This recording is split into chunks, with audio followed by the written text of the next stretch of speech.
Tepuk tangan bagi Allah kita. Haleluya. Silakan duduk Bapak Ibu. Ada sukacita? Janji Tuhan di masa sulit. Janji Tuhan di masa pandemi ini. Itu tema kita pagi ini. Kita buka Yesaya pasal yang ke-30. Ayat yang ke-26. Yesaya pasal yang ke-30 ayat yang ke-26. 2, 3. Maka terang bulan purnama akan seperti terang matahari terik. Dan terang matahari terik akan 7 kali ganda. Yaitu seperti terangnya 7 hari. Terus pada waktu Tuhan membalut luka umatnya. Dan menyembuhkan bekas pukulan. Katakan amin. Berarti pernah alami luka. Berarti pernah alami penyakit. Pernah alami tudingan, pernah alami pukulan, bantingan, apapun persoalan. Tetapi Tuhan katakan, pada waktu Tuhan membalut luka umatnya. Amin. Dan menyembuhkan bekas pukulan. Sekian tahun lamanya masa pandemi ini. Sekian waktu lamanya persoalan yang kita alami tidak pernah selesai. Karena masih ada di bumi ini. Angkat tangan yang masih di bumi. Ada beberapa tidak angkat tangan, tinggal di mana kau? Kan? Masa-masa sulit ini saudara. Tapi ini janji Tuhan. Jadi janji Tuhan itu tidak terpengaruh dengan kesulitan. Janji Tuhan itu tidak terpengaruh dengan persoalan. Tetapi janji Tuhan itu apapun situasi. Apapun keadaan. Amin. Ya. Alkitab katakan di Yeremia pasal yang ke-17 tersebut. Sekalipun di masa-masa kering pun pasti berbuah. Ada amin. Ya. Saudara, ketika Ishak ada di Gerar itu masa-masa sulit. Itu masa-masa kelaparan yang sangat amat luar biasa. Tetapi justru Ishak semakin diberkati Tuhan. Ada amin? Haleluya. Di masa-masa sulit 3,5 tahun lamanya masa kekeringan. Tetapi justru di masa itu Elia mengalami janji Tuhan. Elia mengalami kemenangan justru di masa-masa sukar. Di masa sulit. Saya percaya di masa-masa sulit ini yang penting. Tuhan tidak pernah berubah. Amin. Tuhan tidak pernah berubah. Ketika kita angkat tangan, Tuhan pegang tangan kita. Amin. Dari mana kita tahu? Kita rasakan jamahannya. Kita rasakan kasihnya. Kita tidak melihat. Tapi yang tidak terlihat itu sedang melihat kita. Amin. Karena itu berbahagialah kita sekalipun tidak melihat. Tapi percaya. Yang kedua, berbicara janji Tuhan. Hubungan erat dengan dua ini. Yang pertama iman. Katakan iman. Jadi janji Tuhan itu hubungan dengan pertama iman. Itu bagian kita. Yang kedua, janji Tuhan itu hubungan dengan apa? Anugerah. Katakan anugerah. Jadi anugerah itu bagian Allah. Anugerah itu ide Allah. Anugerah itu inisiatif Allah. Anugerah itu pemberian Allah dengan cuma-cuma. Itu bagian Tuhan. Dan bagian kita percaya. Bagian kita bertindak. Bagian kita melangkah. Jadi untuk kita menerima janji Tuhan di masa sulit ini. Menerima, mengalami janji Tuhan di masa-masa pandemi ini. Ini Tuhan mau. Supaya apa? Kita lakukan apa yang menjadi bagian kita. Yaitu apa? Percaya saja. Bagi Tuhan tidak ada yang mustahil. Tepuk tangan bagi Allah kita. Haleluya. Baik, saudaraku, hubungan janji Tuhan ini ada di ayat yang ke-18. Lihat, kita fokus di Yesaya 30. Yesaya 30 ayat yang ke-18 kita baca. 2, 3. Sebab itu Tuhan menanti-nantikan saatnya, hendak menunjukkan kasih-Nya kepada kamu. Terus, sebab itu Ia bangkit, hendak menyayangi kamu. Sebab Tuhan adalah Allah yang adil. Terus, berbahagialah semua orang yang menanti-nantikan Dia. Ini dia. Janji Tuhan hubungan dengan satu, anugerah. Di mana? Yaitu ini. Tuhan menanti-nantikan. Jadi Tuhan lebih dulu menantikan kita. Amin. Ya, Tuhan lebih dahulu menunjukkan kasih-Nya kepada kamu. Ya, Tuhan lebih dulu bangkit hendak menyayangi kita. Haleluya. Tuhan adil. Di masa-masa sukar ini Tuhan tahu kita orang percaya. Ada amin? Tuhan tidak tinggalkan kita. Ibrani 13 ayat 5 berkata, aku sekali-kali tidak pernah membiarkan. Aku sekali-kali tidak pernah meninggalkan. Saudaraku, di masa sulit ini terima janji Tuhan. Amin. Untuk menerima janji Tuhan perlu kita memahami apa yang menjadi bagian Tuhan. Artinya apa? Kita andalkan Tuhan. Amin. Ya, artinya apa? Kita andalkan Tuhan. Kita minta supaya apa? Masa-masa perkenanan Tuhan itu, anugerah Tuhan itu tetap berlaku atas kita. Ada amin. Ya, itu berlaku atas kita. Puji Tuhan, pastikan saudara saya hidup oleh karena anugerah Tuhan.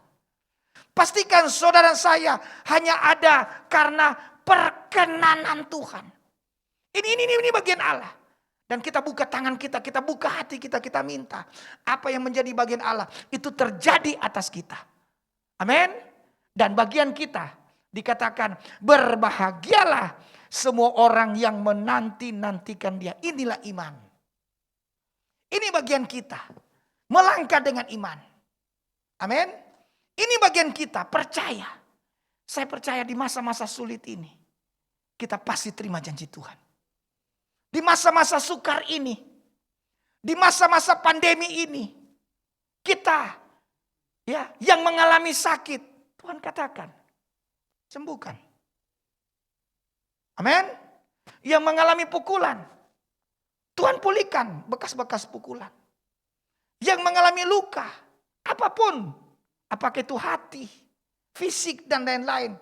Oleh karena dampak dari pandemi, oleh karena dampak dari kesulitan ini, Tuhan janji sembuhkan kita. Amin. Tuhan janji pulihkan kita. Dampak dari masa sulit ini, dampak dari pandemi ini, kesulitan ini, dampak keuangan ekonomi. Dengar Tuhan katakan, Tuhan janjikan memulihkan ekonomi kita. Tepuk tangan bagi Allah kita. Haleluya. Puji Tuhan. Nah, lanjut saudaraku, bagian yang ketiga. Ya, ini yang Tuhan taruh di hati saya. Pewahyuan yang Tuhan kasih di Yesaya pasal 30 ini. Ada 4 kunci untuk kita alami janji Tuhan. Amin. Ada 4 kunci untuk kita menerima janji Tuhan di masa sulit ini. Kita mulai yang pertama, ayat 18 bagian B. Berbahagialah semua orang yang menanti-nantikan Dia. Ada amin? Kunci yang pertama, nantikan Tuhan. Saudaraku, kata menantikan, karena ini perjanjian lama, berarti ditulis dalam bahasa asli perjanjian lama itu bahasa Ibrani. Kata menantikan itu, bahasa Ibrani disebut kawah. K-A-W-A-H. Kawah. Jadi bacanya kawah. Jadi agak panjang tuh A. Kawah. 2, 3. Kawah. Nah, kawah ini mengandung 3 unsur. Yang pertama, unsur ketekunan. Amin. Yang kedua, unsur bertahan. Yang ketiga, unsur berdiam. Jadi kawah ini lalu diterjemahkan ke bahasa Indonesia. Ini. Dijabarkan 3 poin ini. Yang pertama, ketekunan. Katakan ketekunan. Jadi saudaraku, Tuhan mau kita nantikan Tuhan. Maksudnya apa? Maksudnya supaya kita memelihara iman kita. Amin. Ini kata menantikan ini, kawa ini artinya bertekun dalam iman. Artinya kita jaga. Ya, kita terus memelihara iman. Nah, untuk memelihara iman apa? Dimulai dengan firman Tuhan. Iman timbul dari mana? Pendengaran akan firman Tuhan. Jadi saudaraku, bagian kita di masa-masa sukar, di masa sulit ini, untuk kita terima janji Tuhan, terus hidup dalam firman. Amin. Firman dalam kita. Alkitab katakan, Yohanes pasal 15, minta apa saja, kita pasti menerimanya. Amin. Kenapa? Karena kita kawah. Oh, haleluya. Kita menanti-nantikan Tuhan. Satu, kita bertekun, kita pelihara iman kita. Itu apa? Firman Tuhan. Haleluya. Ini yang Tuhan mau. Perkatakan firman Tuhan. Apa yang kita ikat di bumi terikat di sorga. Amin. Perkatakan firman Tuhan. Karena mulut kita ada kuasa. Ada otoritas. Mari di masa-masa sulit ini jangan banyak memperkatakan kesulitan. Jangan banyak memperkatakan pandemi. Jangan banyak memperkatakan penyakit. Jangan banyak memperkatakan COVID. Tapi banyak memperkatakan firman Tuhan. Ini namanya kawah. Ini namanya menanti-nantikan Tuhan. Ada amin? Oh, haleluya. Saya juga gembala Bapak Ibu. Cukup banyak jemaat kami, punya kami yang mengalami, yang terpapar COVID-19. Banyak. Beberapa yang ya memang sudah waktu Tuhan, dipanggil Tuhan. Tapi apapun, saya selalu mengatakan, ya, kenyataan itu. Tapi yang tidak terlihat sedang melihat kita. Perkatakan terus firman Tuhan. Ada amin. Karena itu bagian kita. Selama kita ada di bumi, selama kita hidup. Walaupun luka, walaupun penyakit, keadaan ekonomi. Tapi ini bagian kita yang kedua. Ini dia, menantikan. Berbahagialah. Haleluya. Amin. Kata berbahagia ini memang kalau bahasa Indonesia berbahagia. Tapi kalau terjemahan lebih dalam lagi dikatakan apa? Ya, diberkatilah orang yang menanti-nantikan Tuhan. Makarios. Diberkatilah orang-orang yang mengandalkan Tuhan. Diberkatilah orang-orang yang menanti-nantikan Tuhan. Mari terus bertekun dalam iman. Amin. Ya. Dan kedua, iman itu tumbuh. Jadi kata bertekun, ya, itu dimulai dari firman Tuhan. Berikut memelihara iman, bertekun itu apa? Dia tumbuh. Tumbuh dari mana? Dari kesulitan. Iman bertumbuh dari kesukaran, dari kesulitan. Tapi seperti pujian tadi, itu respon iman dari Paulus. Segala perkara dapat kutanggung dalam Dia yang memberi kekuatan kepadaku. Tepuk tangan bagi Allah kita. Oh, haleluya. Yang memberi apa? Kekuatan. Coba buka Ibrani pasal yang ke-10 ayat yang ke-35. Ibrani 10 ayat 35. 2-3. Sebab itu keras. Janganlah kamu melepaskan kepercayaanmu. Karena besar upah yang menantinya. 36 ayat 36. 2-3. Sebab kamu memerlukan ketekunan. Terus. Supaya sesudah kamu melakukan kehendak Allah dengan keras. Kamu memperoleh apa yang dijanjikan itu. Tepuk tangan bagi Allah kita. Haleluya. Jadi saudaraku, kawah. Itu kunci. Itu bagian kita. Itu apa? Bertekun. Memelihara iman. Unsur yang kedua dari kawah itu apa? Bertahan. Ya, buka. Yesaya 40 ayat 31. Yesaya pasal yang ke-40 ayat 31. 2-3. Tetapi orang-orang yang menanti-nantikan Tuhan. Terus mendapat kekuatan baru. Mereka seumpama Raja Wali yang naik terbang dengan kekuatan sayapnya. Mereka berlari dan tidak menjadi lesu. Mereka berjalan dan tidak menjadi lelah. Amin, amin. Kenapa tambah lama tambah kuat? Ya, pujian tadi katakan bukan karena kekuatan kita. Kita terus berjalan tambah lama tambah kuat menghadap Allah di Sion. Kenapa? Karena ada unsur bertahan. Sama dengan burung Raja Wali. Ya, saudaraku, menurut hukum perburungan, hukum apa? Ya, menurut hukum perburungan, Raja Wali itu mati umur 40 tahun. Tapi dikatakan puncak kekuatan Raja Wali di umur 70. Padahal umur 40 sudah mati. Karena memang sudah hukum perburungan itu. 3 ciri yang harus dia mati. Pertama, bulunya, sayapnya sudah menebal di umur 40. Dia sudah tidak ada kekuatan dia untuk terbang.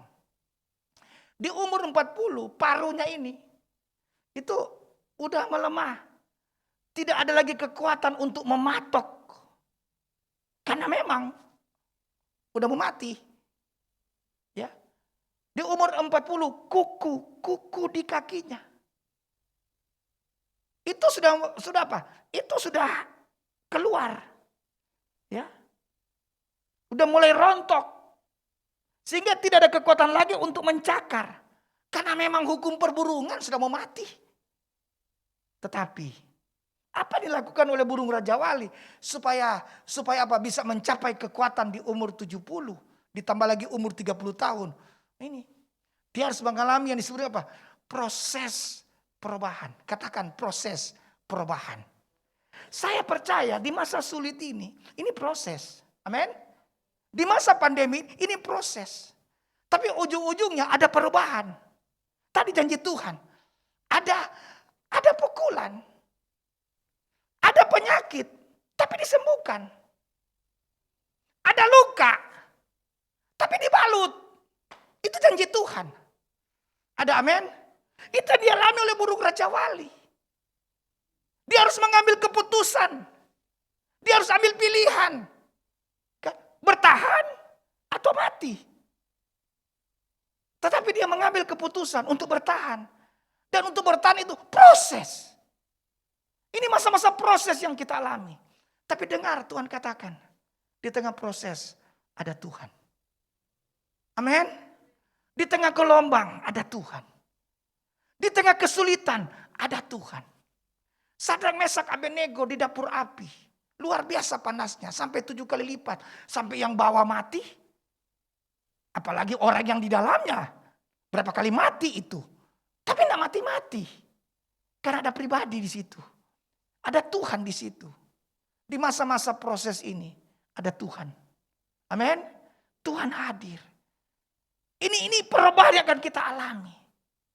Dia harus kembali ke sarangnya. Dia harus menyendiri ke gunung batu. Tengok kiri kanan batu semua.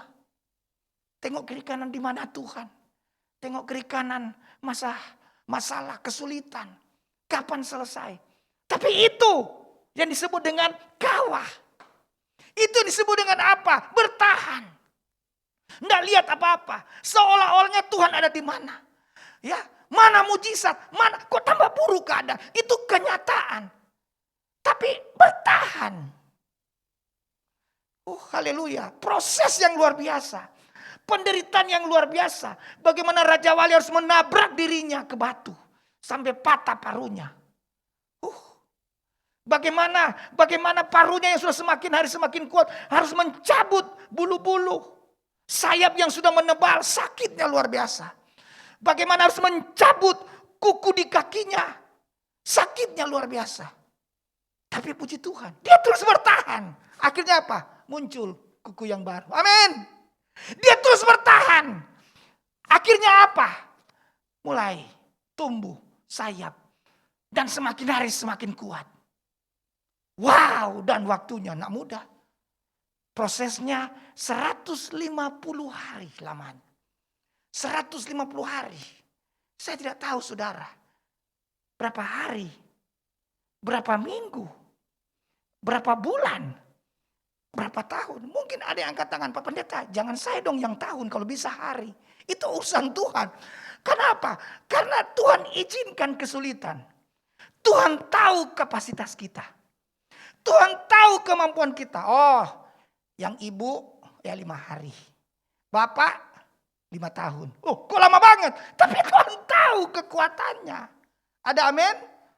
Tapi yang penting respon. Nantikan Tuhan. Bertahan. Amin.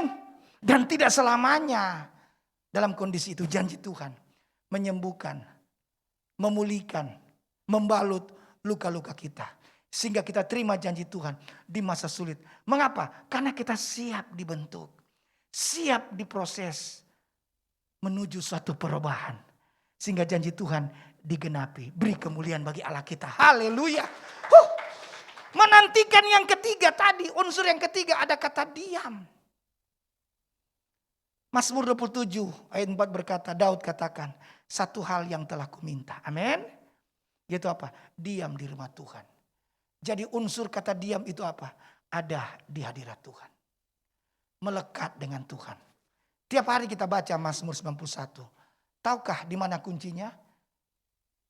Hatiku melekat. Ada amin. Itu kuncinya. Hatiku melekat. Ya. Miliki rasa lapar dan haus di hadirat Tuhan. Ayo kejar Tuhan. Pasti ada berkat di situ. Kejar Tuhan, ada janji Tuhan. Jangan dibalik. Jangan kejar berkat. Kejar Tuhan. Ada berkat di situ. Nantikan Tuhan, artinya berdiam diri. Cari wajah Tuhan.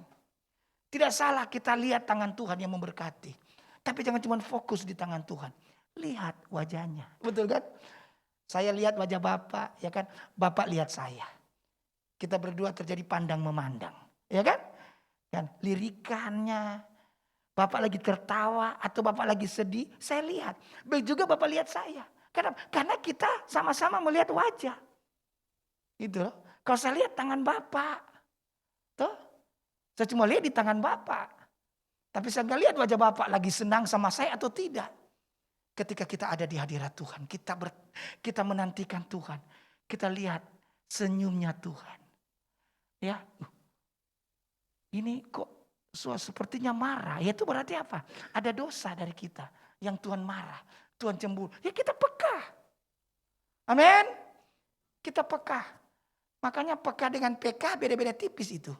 Ya, karena itu ketika kita menantikan Tuhan. Oh, haleluya, amin. Ketika kita berdiam, semakin peka. Tepuk tangan bagi Allah kita. Haleluya. Puji Tuhan. Yang kedua, kunci yang kedua. Menarik lagi kunci yang kedua ini. Ya. Itu di Yesaya 30. Jadi jangan pindah kemana-mana. Tetap di channel sorga. Amin. Ya. Di ayat yang ke-19. Yesaya 30 ayat yang ke-19. Haleluya. Sampai dengan ayat yang ke-20. 2-3. Sungguh hai bangsa di Sion. Yang diam di Yerusalem. Engkau tidak akan terus menangis. Terus. Tentulah Tuhan akan mengasihani engkau. Apabila engkau berseru-seru. Pada saat dia mendengar teriakmu. Amin. Ia akan. Janji Tuhan. Ayat 20, 23. Dan walaupun Tuhan memberi kamu roti dan air serba sedikit, namun pengajarmu tidak akan menyembunyikan diri lagi. Terus, tetapi matamu akan terus melihat dia. Catat kunci yang kedua untuk kita terima janji Tuhan di masa sulit. Yang pertama menantikan Tuhan. Ingat ya. Ada 3 ya pengertian menantikan Tuhan. Ingat ya, bertekun, bertahan, berdiam. Hafal nanti sebelum selesai maju satu-satu. Nanti dari pengerja akan kasih hadiah khusus. Ada sepeda Jokowi di situ. Haleluya. Puji Tuhan. Catat yang kedua. Kunci yang kedua untuk kita alami janji Tuhan di masa sulit. Ini, berseru dengan teriak, tapi fokus. Ulang, catat ini. Berseru dengan teriak, tapi fokus. Tengok saya. Kita kan kalau tutup mata, tidak kelihatan. Itulah iman. Iman itu kan tidak kelihatan tapi percaya, betul ya? Kita kalau doa, oh mantap doa kita. Kenapa? Karena iman kan, tutup mata. Terima kasih Tuhan. Kau dahsyat, kau luar biasa. Buka mata. Nah, buka mata itu kan kenyataan. Buka mata, mana? Buka mata, mana? Tutup mata, lihat Tuhan. Buka mata, lihat kenyataan. Karena itu saudaraku, kita berseru itu iman. Tetapi tetap fokus. Jadi begini, ketika kita beriman, terima kasih untuk janji Tuhan, luar biasa. Masalah, kesulitan, kesukaran. Jangan fokus di situ. Tetap mata kita memandang Tuhan. Tepuk tangan bagi Allah kita. Oh, haleluya. Ini membuat banyak orang Kristen kecewa. Doa. Apalagi yang kurang. Selalu doa melulu. Kenapa? Kenapa dia bilang begitu? Dia nak ngomong begitu lagi berdoa. Kenapa? Dia lagi tutup mata. Iman kok. Tapi pas buka mata. Karena lihat kenyataan. Karena itu penting di masa-masa kenyataan ini. Di masa-masa sulit ini. Tetap fokus dengan Tuhan. Baik, untuk lebih mempermudah ada 2 contoh. Contoh pertama, Bartimeus. Siapa Bartimeus? Perhatikan. Fisiknya buta. Betul? Itu baca di rumah Markus pasal 10. Buta. Tidak lihat apa-apa. Tapi tetap teriak. Lalu yang menarik di sini adalah apa? Kok dia bisa tahu padahal dia tidak lihat? Ada suara yang bilang begini. Bar. Apa yang kau mau dariku Bar? Begitu cepat Bartimeus bereaksi bilang begini. Rabuni, supaya aku dapat melihat. Tuh. Padahal dia tidak lihat. Tengok saya, ini penting ini. Semakin dia teriak, Yesus anak Daud, kasihanilah aku, sembuhkan aku. Lihat, banyak orang di sekitarnya teriak juga. Jawab. 1 orang teriak, dengan 5 orang teriak, mana yang lebih keras? Yang 5 dong. Jadi ini teriak Bartimeus. Yesus! Tetapi yang ada 5-6 orang yang berkerumun, banyak orang berkata apa? Hai, Bar, diam kau. Teriak-teriak sudah buta lagi teriak melulu. Berarti suaranya lebih banyak terdengar yang melarang. Tetapi kenapa? Suara yang melarang itu begitu keras dan begitu banyak. Tapi kenapa Bartimeus bisa tahu ada suara yang berkata, Bar, apa yang kau mau dariku? Dia bisa tahu. Padahal begitu banyak orang yang teriak di situ. Logikanya tidak mungkin dia akan dengar suara itu. 1, karena begitu banyak orang yang teriak. 2, buta dia Bu. Tetapi Bartimeus tidak lihat di kenyataan dia buta. Ini penting. Bartimeus tidak peduli yang teriak-teriak itu. Kok dia bisa tahu itu suara Tuhan? Dia bukan cuma teriak, tapi dia fokus. Beri kemuliaan bagi Allah kita. Haleluya. Saya percaya khotbah ini sederhana. Ada amin. Tapi ini yang terjadi. Begitu banyak kesulitan. Yang membuat kita sulit lagi mendengar ini Tuhan atau bukan. Ini yang membuat banyak kekecewaan orang Kristen tinggalkan Tuhan. Karena lebih sering mendengar. Lebih sering melihat kenyataan. Dan sudah gak dengar lagi suara Tuhan. Sudah lebih banyak mendengar suara-suara dunia yang melemahkan iman. Ketakutan itu yang mendominasi. Kepanikan itu yang mendominasi. Saya percaya tidak kebetulan kita ada di sini. Amin. Contoh yang kedua, Hizkia. Ingat di 2 Raja-Raja pasal 20 itu. Hizkia divonis mati. Tolong perhatikan, yang vonis itu bukan dukun. Yang vonis mati itu Tuhan. Tetapi kenapa Hizkia tidak fokus di vonis? Dia bilang apa? Tuhan, Engkau tahu aku ini tulus. Berbuat baik kepada Tuhan. Dia memalingkan mukanya ke arah dinding. raja ini memalingkan mukanya ke arah dinding. Memang enak tengok dinding. Lebih enak ke mall daripada tengok dinding.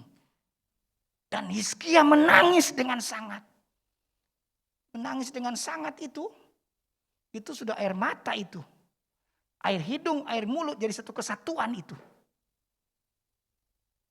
Dan Alkitab berkata, Allah berkata kepada nabinya, sampaikan kepada Hizkia, aku akan memperpanjang umurnya. Ada amin? Karena Hizkia sudah divonis mati. Tapi dia teriak sama Tuhan. Tapi dia tetap fokus sama Tuhan. Amin. Catat ini, doa bisa mengubah keputusan surga. Betul kan? Keputusan Tuhan kan mati. Tetapi karena seruan dan karena fokusnya sama Tuhan, terjadi perubahan. Beri kemuliaan bagi Allah kita. Oh, haleluya. Apa yang mati? Tanda petik ya.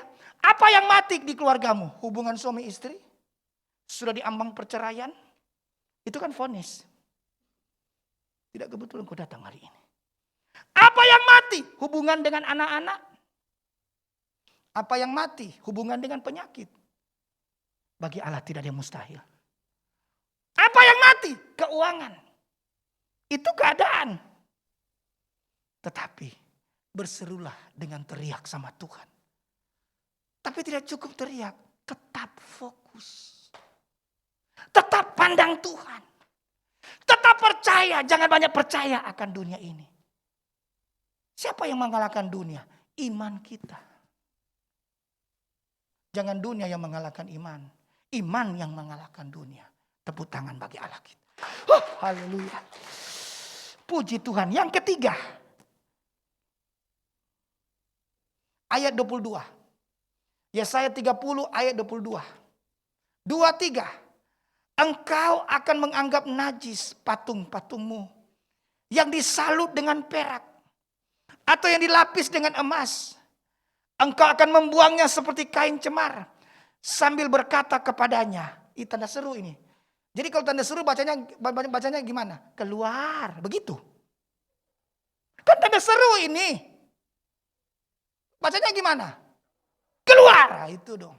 Katakan kiri kanan, keluar kau. Wah. Jadi ada satu, jadi kata keluar itu tekanannya di sini itu suatu apa? Ada 2 poin. Yang pertama, peringatan, strap ketegasan. Kedua, tidak kompromi. Beda dengan begini, keluar. Nah, itu lain lagi itu. Beda-beda tipis itu, nak jelas. Tapi keluar, nah ini 2. Peringatan, strap ketegasan. Kedua, tidak kompromi. Kunci yang ketiga, untuk kita terima janji Tuhan. Jangan kompromi dosa. Kok kurang aminnya? Hidup dalam kekudusan. Itu. Jadi kata keluar itu terjemahannya itu kudus. Pisah dari dosa. Kita ada di dunia. Kita belum sempurna. Tidak ada yang kebal dosa. Tapi keluar artinya apa? Jangan sembunyikan dosa. Akui sama Tuhan. Amin. Buka hati terbuka. Cuman itu yang Tuhan minta. Sehingga apa? Saldo dosa kita 0. Kenapa saldo dosa kita 0? Karena setiap berbuat dosa akui sama Tuhan. 1 Yohanes 1 ayat 9. Jika kita mengaku ia setia dan udah. 4 hal tentang kekudusan. Yang pertama, Allah mengasihi orang berdosa. Amin. Yang kedua, Allah benci dosa. Yang ketiga, Allah jadi dosa karena kita. Dan yang keempat, mengaku dosa. Udah itu. Bisa diulang. Pak bisa hafal maju ke depan. Ada sepeda di belakang. Yang pertama, Allah mengasihi orang berdosa. Yang kedua, Allah benci dosa. 3, Allah jadi dosa karena kita. Dia sudah tebus. Atas kayu salib. Yang keempat, mengaku dosa. Udah, itu. Memang Pak Pendeta gampang kalau dihafal. Melakukannya itu loh. Bukankah kita setiap hari ada penuh Roh Kudus. Roh Kudus yang membantu kita. Ada amin? Terima janji Tuhan di masa sulit ini. Hidup dalam kekudusan. Artinya apa? Akui dosa. Jangan sembunyikan dosa. Minta ampun. Tepuk tangan bagi Allah kita. Haleluya. Ya, sampailah kita yang keempat. Yang terakhir. Katakan kiri kanan. Terakhir ini. Ayat 23. Ayat 23. Ayat 23. 2, 3. Lalu Tuhan akan memberi hujan bagi benih yang baru. Kamu taburkan di ladangmu. Dan dari hasil tanah itu, kamu akan makan roti yang lezat dan berlimpah-limpah. Terus, pada waktu itu, ternakmu akan makan rumput di padang rumput yang luas. Tapi ada kata kunci. Benih, garis bawah ini. Benih yang baru kamu taburkan. Siap terima janji Tuhan di masa sulit? Kunci yang keempat. Menabur. Mana aminnya? Kan? Memberi. Ishak diberkati Tuhan di Gerar. Kenapa? Karena dia menabur. Dan Ishak tambah lama tambah kaya. Padahal di masa kelaparan. Ini masa pandemi. Pak pendeta boro-boro. Ya, PHK ini. Kurang ini keuangan. Bicara memberi, bicara menabur. Tapi ini janji Tuhan. Di masa sulit. Amin. 3,5 tahun di masa kelaparan, masa kekeringan. Sepertinya pemborosan. Ya, Elia minta sekian banyak air untuk taruh di parit. Dan apa? Pintu surga terbuka. Dan persembahan itu. Api turun dari surga. Sehingga Elia alami kemenangan. Saya percaya di masa sulit ini. Tuhan tidak lihat banyak sedikitnya. Tapi ini yang Tuhan mau. Kunci ini. Menabur. Memberi. Ada amin? Apa yang ada pada kita? Sekali lagi. Tuhan tidak memaksa kita. Karena jelas Alkitab berkata camkanlah ini. Orang yang menabur banyak. Pasti menuai banyak. Orang yang menabur sedikit. Pasti menuai sedikit. Kunci yang kedua, menaburlah dengan sukacita. Jangan dengan paksa. Dari mana kita tahu dalam keadaan paksa? Dari muka. Ada apa tuh muka? Tidak ada tanda-tanda kehidupan. Cuma ditengok sedikit. Apa tengok? Memberi. So, tepan deni begini, memberi. Nah, itu namanya paksa. Tapi saya lihat muka saudara, muka-muka sukacita. Amin. Udah habis khotbah kan? Ya berdiri kita. Haleluya. Puji Tuhan. Sekarang terimalah berkat Tuhan. Kasih karunia berlimpah-limpah daripada Allah Bapa. Dalam anak yang tunggal Yesus Kristus. Persekutuan yang manis dengan Roh Kudus. Menyertai saudara sekalian mulai hari ini. Sampai Tuhan Yesus datang menjemput kita di awan-awan. Dan bahkan sampai selama-lamanya. Yang percaya bersama-sama katakan. Amin. Tuhan kaulah Raja surga bumi.